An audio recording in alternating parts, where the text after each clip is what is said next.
రెండు దిక్కులో కటాయే లోకమంతా రంగులాయే రేయి పగలు ఏకమాయే ప్రాణమంతా పండగాయే మన్ను నిన్ను బియ్యాన్ని పొంది నిండు అందాలు చింది గుండె వాకిళ్ళు తెరిచే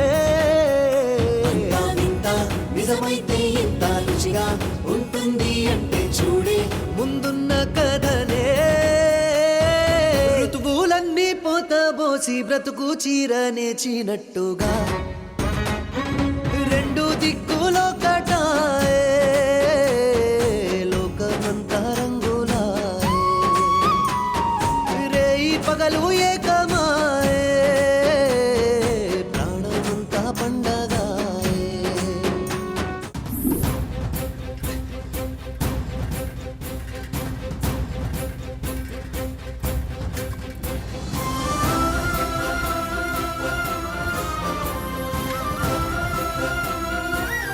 ఈ రోజు నుండి నువ్విక్కడే ఉండొచ్చమ్మా. 10 ఏళ్ల నుంచి నాకు ప్రమోషన్ వస్తుందని ఆశతో ఎదురుచూస్తున్నాను. కానీ నీ మంచితనానికి ఇలాంటి ప్రమోషన్ రావడం నాకు చాలా ఆనందంగా ఉందమ్మా. నిన్ను చూస్తుంటే అగాధమవు జలనిధిలోన ఆణిముత్యమున్నటులే శోకాల మరుగున దాగి సుఖమున్నదిలే అన్న పాట గుర్తొస్తోందమ్మా. అమ్మా, ఇక నుంచి ఇక్కడ ఆనందంగా ఉండు.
ఇదేంటి, స్నానం చేయడానికా?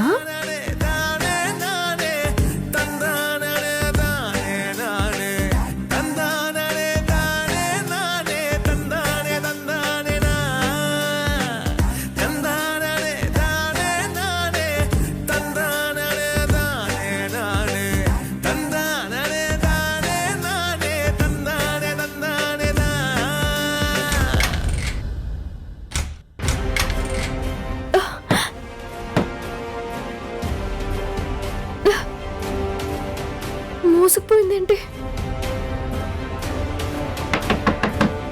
ఎవరైనా ఉన్నారా? లోపల ఇరుక్కుపోయాను.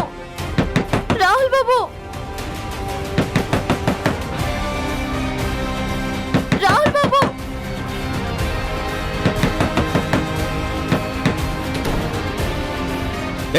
ఏంటి, నీకెవరు పిచ్చా?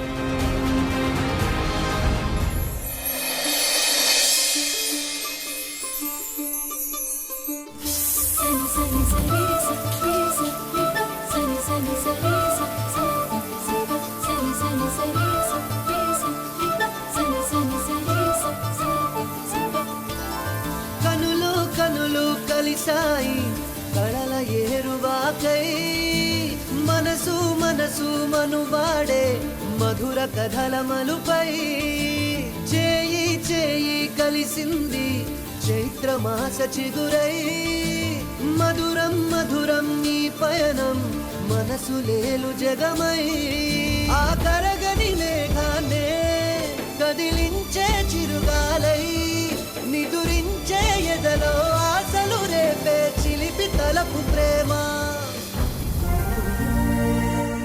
ఏయ్ అనవసరంగా నన్ను తడిపేశావు. ఈ డోర్ ఎలా ఓపెన్ చేయాలో కూడా తెలీదా నీకు? కోతి కొబ్బరికాయ ఇచ్చినట్టు నీకు ఈ రూమ్ ఇచ్చారు. గంతులే కేకలేకు.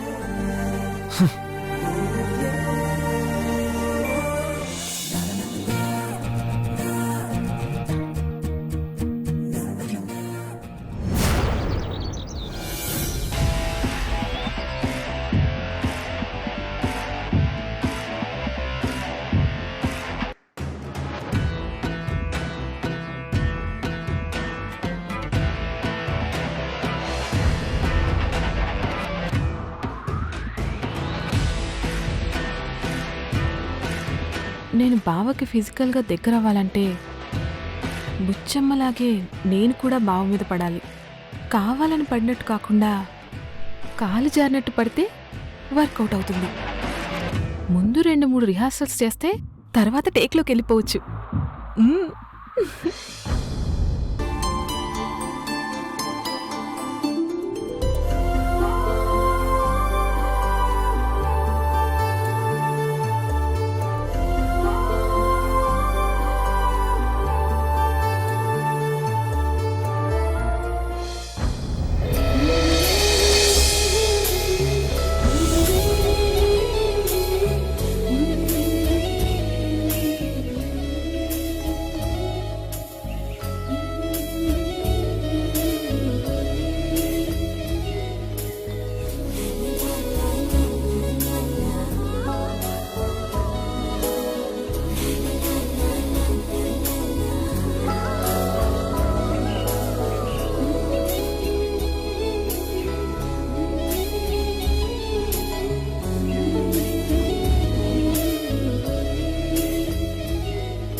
పర్ఫెక్ట్.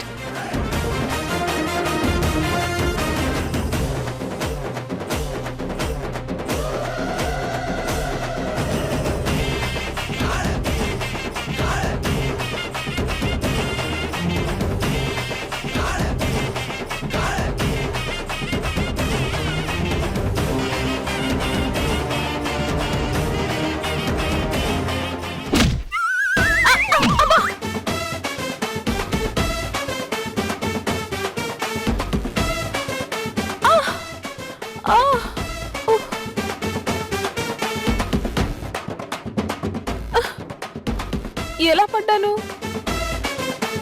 ఎవరో కాలడ్డు పెట్టినట్టుగా ఉంది. ఇదే అయి ఉంటుంది. ఏయ్, నీ కాలు నా కాలుకి ఎందుకు అడ్డం పెట్టావు? నేనా? నేను కాలు అడ్డు పెట్టడం ఏంటి? నువ్వు అడ్డు పెట్టకుండా నీ కాలు నాకెలా తగులుతుంది? అయ్యో రామా, నేను కాలు అడ్డు పెట్టడం ఏంటండి? లేదు, నీ కాలు నాకు తగిలింది. నేను పెట్టనే లేదండి. నేనేమైనా పిచ్చిదాననుకున్నావా? నువ్వు పెట్టేవాళ్ళదో ఇప్పుడే తెలుస్తాను. నేను నడుచుకుంటూ వస్తాను. నేను వస్తున్నప్పుడు నీ కాలడ్డు పెట్టు. అది కాదండి, నేను నాతో ఇంకేం మాట్లాడకు. నేను చెప్పిందే చెయ్యి. అమ్మా,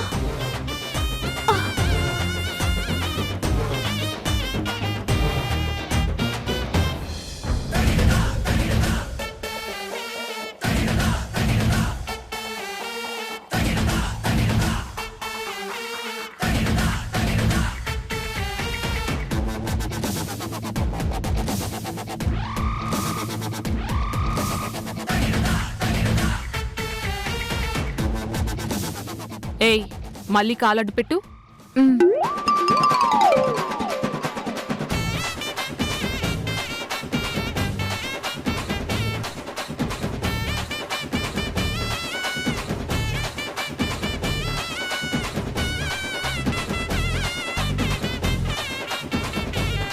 చూసారా తగలేదు.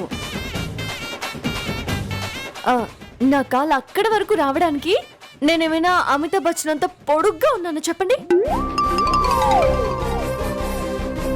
నేను కాదని మీకు ఇప్పుడైనా అర్థమైందా?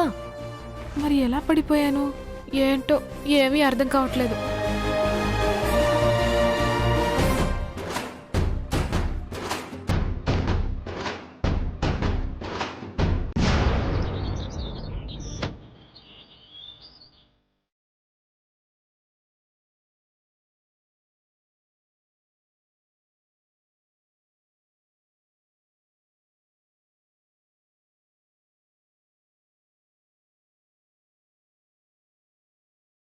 ఏంట్రా అలా ఉన్నావు? ఏం లేదులే. వచ్చినప్పటి నుంచి చూస్తున్నాను తెగ టెన్షన్ పడుతున్నావు. ఏంటి సంగతి? నీకు తెలీదా? హాస్పిటల్లో సరస్సుని పిన్ని ఎలా తిట్టిందో చూసావుగా. ఏదో బుచ్చమ్మ అని చెప్పి కవర్ చేశాను కాబట్టి మనం బతికిపోయాం. ఇప్పుడు ఈ బుచ్చమ్మే సరస్సు అని పిన్నికి తెలిస్తే ఏం జరుగుతుందో నీకు కూడా తెలుసు కదా. సరస్సు చాలా మంచి అమ్మాయిరా. నేనే సరస్సు అని తన గురించి సరస్సు ఎప్పుడూ చెప్పదు. సరస్సు చెప్పనంతవరకు పిన్నికి తెలిసే ఛాన్సే లేదు. అబద్ధాన్ని కవర్ చేయడం అంత ఈజీ అనుకుంటున్నావా? ఇది సరస్సుకి సంబంధించిన విషయం మాత్రమే కాదు, నా లైఫ్కి సంబంధించిన మ్యాటర్ కూడా. నీకెలా చెప్పాలో నాకు అర్థం కావట్లేదు. మ్యామ్ ఎప్పుడొస్తారో తెలీదు. పిన్నికి తెలిసినా మ్యామ్కి తెలిసినా కూడా ప్రమాదమే. డాడీ స్పృహలోకి వచ్చినా కూడా బుచ్చమ్మ సరస్సు అన్న విషయం తెలిసిపోతుంది కదన్నయ్య.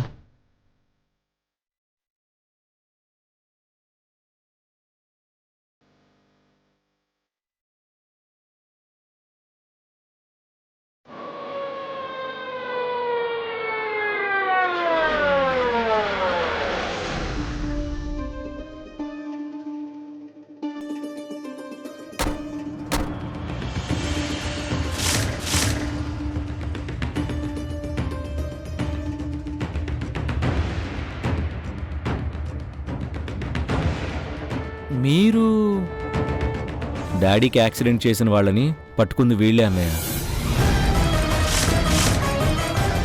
జగన్నాథం, జగన్నాథం, నా మాట ఒక్కసారి వినరా? సార్ నేను చెప్పేది వినండి సార్, నాకేం తెలియదు సార్. సార్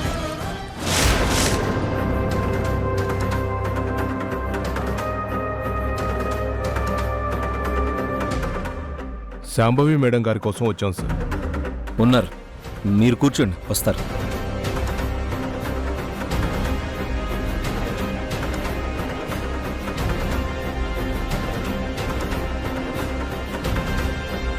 మనింటికి పోలీసులు వచ్చారేంటి?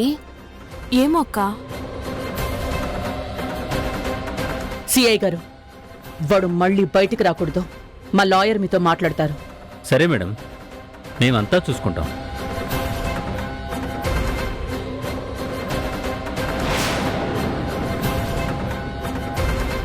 మా నాన్నని కోర్టుకు తీసుకెళ్తున్నామని చెప్పడానికే వచ్చుంటారు, లేకపోతే కోర్టులో శిక్ష పడిందని చెప్పడానికి వచ్చుంటారా?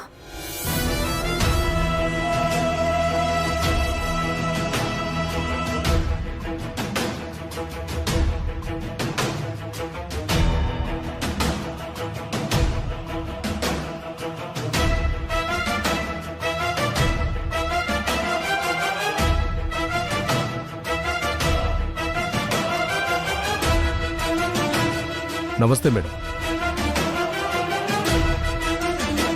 కూర్చోండి, చెప్పండి. మేడం, మేము అరెస్ట్ చేసిన వాడిని కోర్టుకు తీసుకువెళ్ళినా అతను నేరం చేసినట్టు సాక్ష్యం చెప్పేవాళ్ళు ఎవరూ లేరు కాబట్టి పెద్ద శిక్ష పడకపోవచ్చు.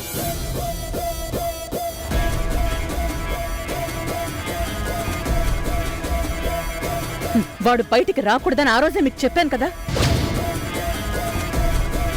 మీరు చెప్పినట్టు అతడికి పెద్ద శిక్ష పడాలంటే అరుణ్ గారిచ్చే స్టేట్మెంటు చాలా అవసరం మేడం.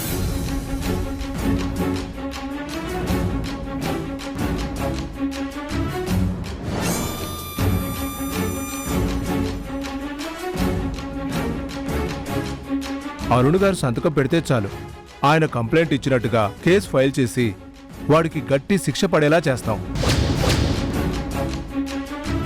సాక్ష్యాలు లేకపోతే దొంగతనం చేసిన వాడికి, హత్య చెయ్యాలి అనుకున్న వాడికి పెద్దగా శిక్ష పడదు అని చెప్పడానికి వచ్చారా?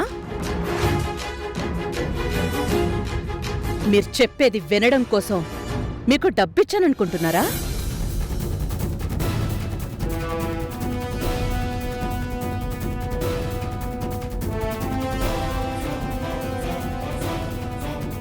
ఆఫీసర్, మీకు చేత కాకపోతే వాడిని నాకు అప్పచెప్పండి. వాడి సంగతి నేను చూసుకుంటాను. మా బావగారు ఇంకా కాన్షియస్లోకి రాలేదు. వచ్చాక నేనే మీకు ఇన్ఫార్మ్ చేస్తాను. సాక్ష్యాలు ఆధారాలు లేవనే సాకుతో వాడు రిలీజ్ అవ్వడానికి ఎట్టి పరిస్థితుల్లో వీల్లేదు. వాడి మీద బలమైన కేసులు పెట్టి కేసుని ఇంకా స్ట్రాంగ్ చేయండి. సరే మేడం, సార్ స్పృహలోకి రాగానే నాకు కాల్ చేయండి. నేనే వచ్చి సార్ దగ్గర స్టేట్మెంట్ తీసుకుంటాను. ఓకే, వెళ్ళొస్తాను మేడం.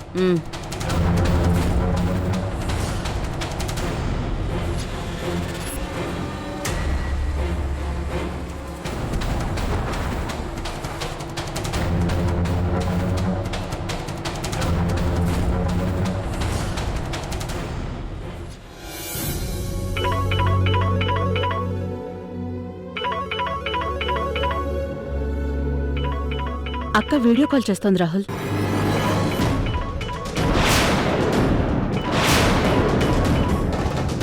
నిన్న కాల్ చేసినప్పుడు మీ డాడీ గురించి అడిగితే బయటకు వెళ్లారు అని చెప్పాను. ఇప్పుడేం చెప్పమంటారు? ఏదో ఒకటి చెప్పి మేనేజ్ చెప్పింది. ప్లీజ్ ప్లీజ్ పిన్ని. ప్లీజ్ పిన్ని. నా గురించి అడిగితే నానేటి చెప్పాలో తెలియడం లేదే. నా గురించి అడుగుతుందేమో. హాయ్ అక్క. హాయ్ శాంభవి. అందరూ ఎలా ఉన్నారు? ఫైన్ అక్క. మీ బావగారు ఎలా ఉన్నారు? పిన్ని ప్లీజ్ పిన్ని, చెప్పొద్దు పిన్ని. ప్లీజ్ పిన్ని. బావగారు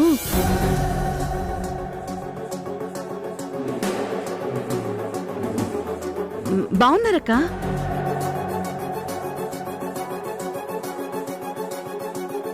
ఆయన ఎక్కడున్నారు? ఇంట్లోనే ఉన్నారుగా.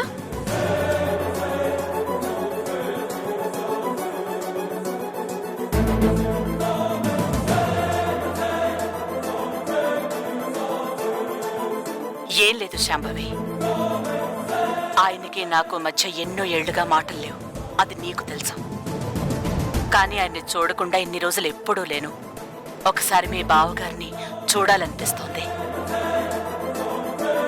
నాకొకసారి మీ బావగారిని చూపించు. చూపించు శాంభవి. బావగారు ఇక్కడెక్కడా లేరక్క, అదే చూస్తున్నాను. మాట్లాడడానికి కాదు కదా, నేనొక్కసారి ఆయన్ని చూడాలి. చూపించు ప్లీజ్.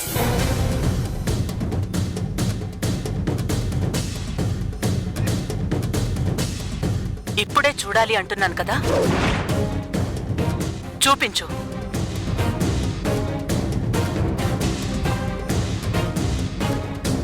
ఒకసారి గార్డెన్లో చూపించు. సరే అక్క.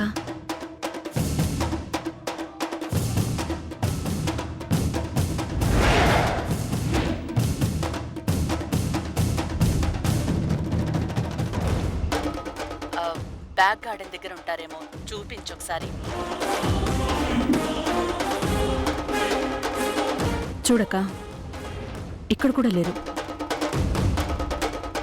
ఇక్కడ కూడా లేకపోతే ఎక్కడికి వెళ్ళి ఉంటారు? బెడ్రూమ్లో ఉండుంటారు. బెడ్రూమ్లో ఒకసారి చూపించు.